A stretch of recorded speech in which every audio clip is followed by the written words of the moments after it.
Vede ji přes Vojtěcha Čihaře. Útočník Karlových Varů se ale nedostal do útočného pásma a je tu kanadská akce, kterou podpoří obránce Karel s jeho střelá první Oršulákův zákrok. A velmi jeho přihrávka nakonec nachází Sikoru v útočném pásmu. To se mu ale nepovedlo, ale nakonec je z toho obrovská možnost a Sikora mohl skórovat. Dobré první šanci český centr.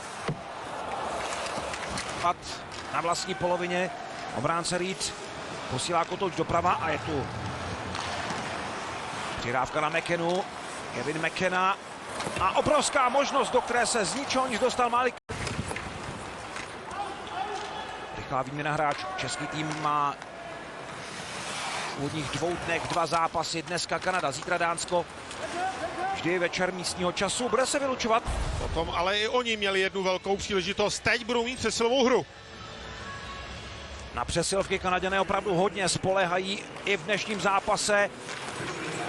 První střelu bravurně zablokoval Čihař, ale Kanaďané se dostávají k odraženému kotouči. Další přihrávka před brankoviště a tentokrát obavami sledují Vojtěcha Čihaře, jak Ne, on ztratil nůž. Při tom bloku střely to zblokoval bruslí a zůstal tam v rohu ležet. Tak to je ta lepší varianta, ale Kanaďané jsou zpátky před Oršulákem. Tohle ale bude v pořádku a zaútočit na druhou stranu. Teď může Karen a jeho akci ještě před Oršulákovou bránu a pokus o rychlou kombinaci. Marton netrefil přihrávku, ale je tu znovu. Výborně a tady je Nestrašil, který z trestné lavice jde rovnou do úniku. Václav Nestrašil nepřekonal George. Galvas. Sikora a Nestrašil jenom dohlédli na kanadskou kombinaci a teď je tady únik na druhé straně a Oršulák dokázal bruslí střelu ještě lehce vytěsnit mimo a na druhé straně je tu zase Čihař a jeho pokus, ještě dorážka. Carter George Jiříček v obraně, ale nebezpečí stále trvá. McKenna a znovu Adam Jiříček.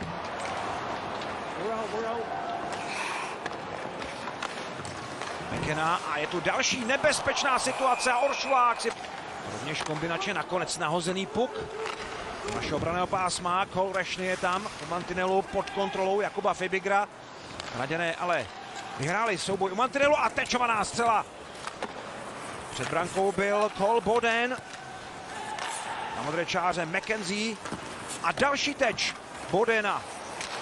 Nakonec se vystřelil a trefil Michaela Hage. No a ten se teď ve spolupráci se spoluhráči dobře vyhnul a skvělý obranný zákrok. Švédům pěkně zatápěli, takže můžeme je přiřadit, řekněme, mezi možná překvapení turnaje, stejně tak jako Lotyšsko, které tady má velmi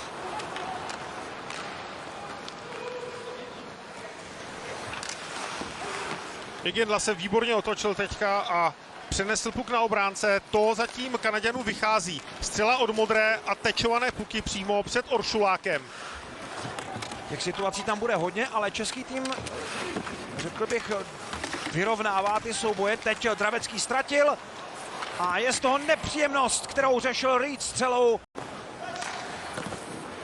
A další fronta před Oršulákem a Adam Jiříček připravený zaútočit, jeho zadovka na Žemličku, který vystřelil, ještě je tam Novotný. Chtěli trochu překvapit.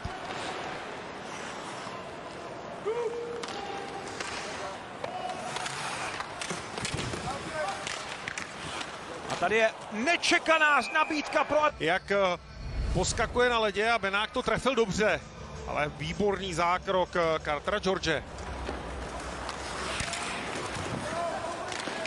Adama Benáka si v draftu zamluvila Minnesota ve 4. kole.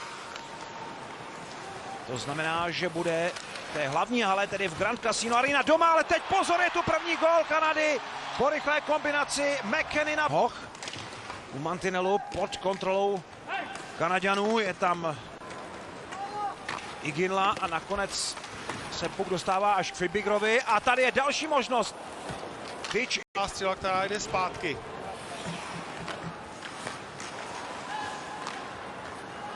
No ale teď Kanaďané střídali a je tu možnost pro Karena. Ještě se snažil v akci pokračovat Benák a znovu možnost Adama Benáka.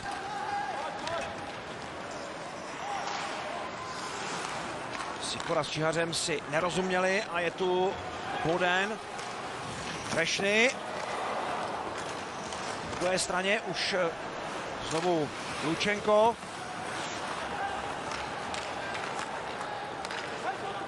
Poletín. Puk si nakonec stáhl Karen. Benák. Benáková střela, gól! Nádherná teď Tomáše Poletína srovnává skóre. McKenzie zaváhal na modré čáře a je tu další příležitost. Ještě možnost. Tak.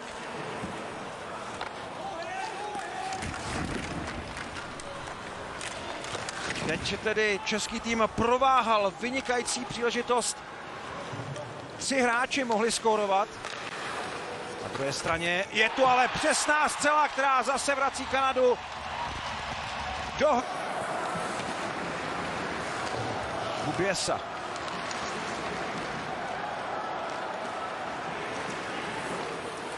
Iginla a před brankou byl Michael Misa na obránce Maxe Pšeničku.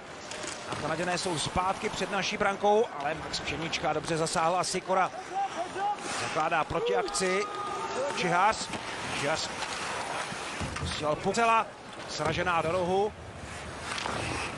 Galva se tam ještě snažil prosadit. Ale tady už jsou znovu Kanaďané a je to situace 2-1 a Oršulák ten puk. A je to Tyč Iginla, který přišel na poslední střídání. A výborné obranné zákroky předvádí Jiříček, Kotouč je stále na brankovišti a nakonec skončí mimo. A je třeba říct, že Sikorova trojka si proti téhle formaci moc nezahrála. S výjimkou návratu Václava Nestrašila z trestné lavice, kdy se Čihař chtěl se vytočit mezi kanadskými hráči, nepovedlo se mu to, ale v akci pokračuje Sikora. Před brankou je Nestrašil a ještě Fibiger střílí a brankář George. Šedička mu vracel puk zpátky, ale to už byl Karen obsazený a končí nakonec v klinči v rohu kluziště. Kanaďané mezi tím zakládají protiakci a to byla nádherná kombinace po otočení. Ani tomu, aby puk skočil za jeho záda. Porter Marton byl kapitánem i na mistrovství světa 18. Výborný souboj Klímy po té střele, tam šel hodně tvrdě. Jedno z Kanaďanů, Martin to neustál. A Klíma vybojoval puk a před brankou se nabízel Novotný. Ne, byl to Perek. Tam byl Brady Martin, který odjel a byl hodně otřesený. Řekl bych, že to je základ dnešní návštěvy v hale Johna Mariucciho. Český tým teď startuje dopředu. Dobrá předávka a Sikorova střela, kterou zastavuje John. A je vidět, že Kanaďané opravdu pečlivě, Patinovu se sledil, rozčiluje na čárové rozhodčí, že opakují vhazování. Sikora ho vyhrál a okamžitě vyletěla Nestrašilová střela u boje ve vlastním obraném pásmu. A také na druhém konci kluziště, teď to znovu potvrdil Čihař. Mann se ho pokusí podpořit, Nestrašil. A tady je Mann v šanci, byl faulovaný. Boden dostane menší trest, český tým má zatím výhodu. Galvas. Mannova střela zablokovaná. Karen. Mannova zadovka.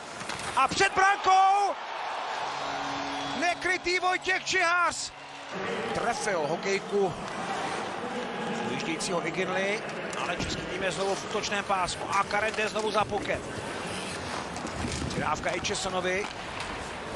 Karen je před Adama Benáka. Fibiger a po něm může hrát Karen. To už přeskočil Čepel.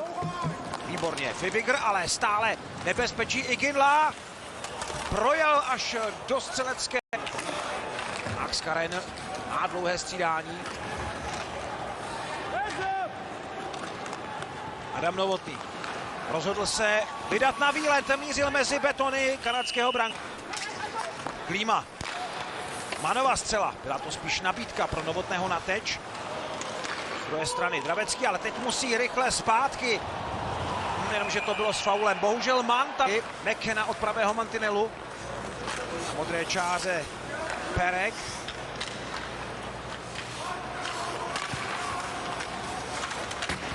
Oršulák nemusel zasahovat. Teď už ale Brunik. To znamená, že na ledě je i druhá kanadská přesilovka. A skvělý blok ještě stále tam manévruje Marton v naší třetině a všechno. Martin dostává zpětnou přihrávku, ale do natažených rukou. Stále Kanaďané v naší třetině. No a zjednodušují občas tu koncovku. Letí ven. Bránce Karelzo ale poslal velmi špatně a tohle byla dobrá pozice, z které pálil Richard Žemlička. Za brankou ještě Titlbach. Jiříček našel si cestu a do stichlé haly zazněl zvuk brankové konstrukce. Teď ale musí Adam Jiříček rychle zpátky, protože Kanaďané jsou tu ve dvou a výborně přispěl Oršulámu. Je to znovu třetí formace Lučenko, Bouden, Rešny, která má za úkol především znepříjemnit hru formaci Nestrašil Sikora Čihař. Ta se ale dostane do hry a Čihař posílá puk přes modrou čáru. Nestrašil se snaží zasáhnout proti Perekovi a to se daří ještě v souboji za brankou a je tu Čihař, Sikora, gól! Česko vede 3-2. Šťastný odraz a také rychle zpátky, protože tady je situace 2-1. Skvěle se vrátil Tomáš Poletí. A je stále v útočném pásmu. A dorážka z blízkosti se tam Denoye. Po něm McKenna, ale definitivně vyveze kotouč přes modrou čáru Adam Novotný. Po Novotném tam ještě najížděl před branku Klíma. Tak nakonec přihrávka, ale to už Hejč překombinoval. Tak teď se hraje bez obran. Tady je zase Adam Novotný v šanci a v brankách George připraven. Zamrzl to kanadské nadšení, které mělo tenhle vánoční zápas pomoci Kanadě vyhrát. Dobrý návrat do obrany. A je tu znovu formace, která skorovala. Čihař na konci celé akce. Ještě jedna střela. Nestrašil je. Opravdu se tam hráči dokázali rychle srovnat a zabránit kotouči. Dravecký stál přesně v pozici, kde měl.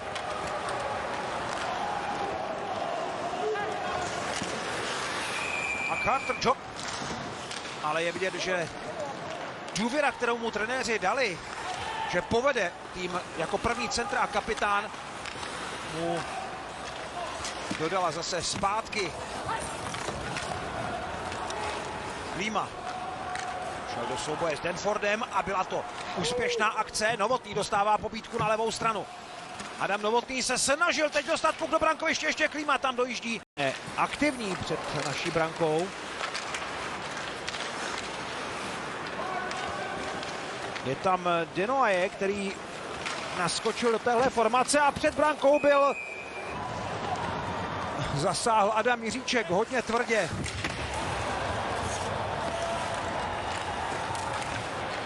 Další dva souboje.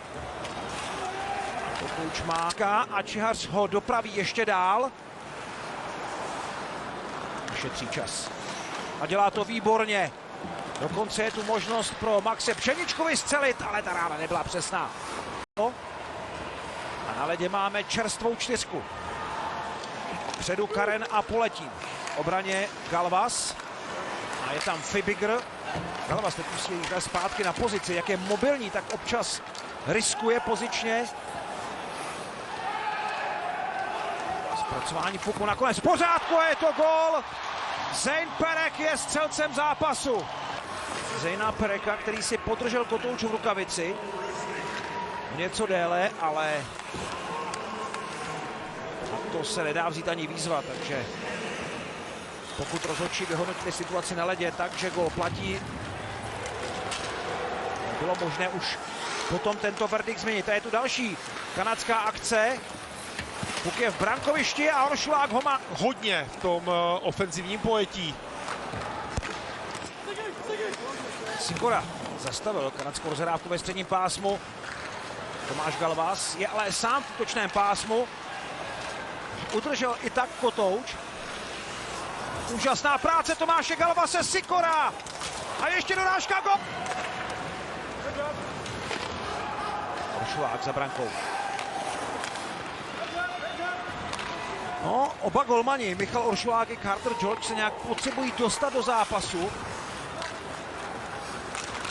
Procentuálně to není úplně jejich večer, tak se snaží teď hodně pracovat s hokejkou, ale bohužel Pitch Iginla prostě jeho přihrávku zastavuje kanadská obrana.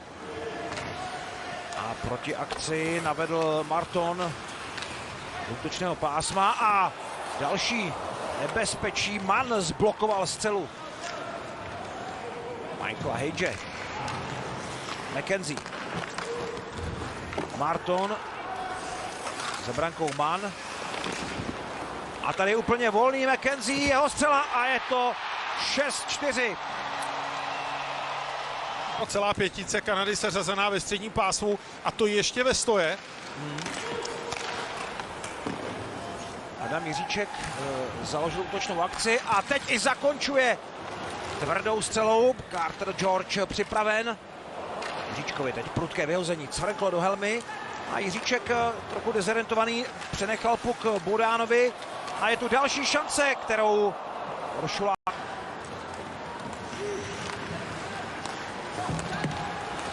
Benák, Tomáš Galvas rozjetý a nakonec se dostal až ke střele, která Drabecký ho nenechal projet až do snadné koncovky. Galvas. No to byl faul, se mi A zdálo. píská se. Nebo se buď na modré čáře Galvas. Galvas si vybral Sikoru na pravé straně a jeho přihrávka ještě jedna střela od Kubiesy. Hrál Adam Novotný. Sikora. Galvas. Čihář. Kubiesa. Jeho střela minula kanadskou bránu. Sikora.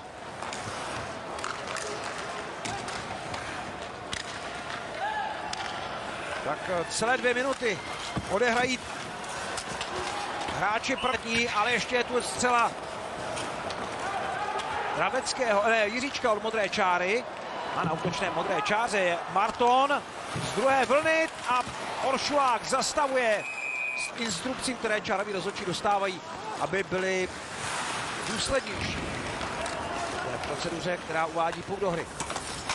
Český tým vyhrál další souboj v útočném pásmu a střelu soupisky pro mistrovství světa.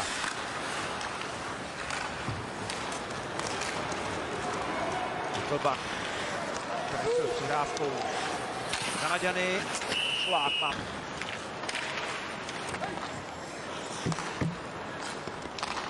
A znovu Misa těsně před Martonem zasáhl, nestrašil.